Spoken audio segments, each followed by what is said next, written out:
it's Kirsten with another photo fabric project from fab.embroidery.com. Today it's a Christmas stocking, personalized with personal photos, some clip art from fab.embroidery.com, and text from the text tools that are available there as well. I got the pattern for this stocking from the Do It By Yourself Club. It's got a welt pocket across the top, which you can use for putting interesting extra little toys in, or candy canes or something.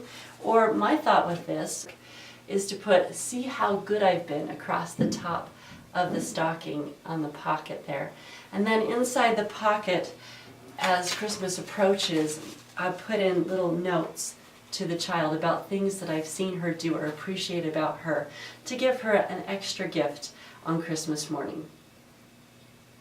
I have full instructions for things I noticed as I was putting this project together on fab.embroidery.com, and I also have linked up where you can get the SVG pattern from Do It By Yourself Club and how to upload that. And they have full instructions for how to put the entire stocking together and stitch it up.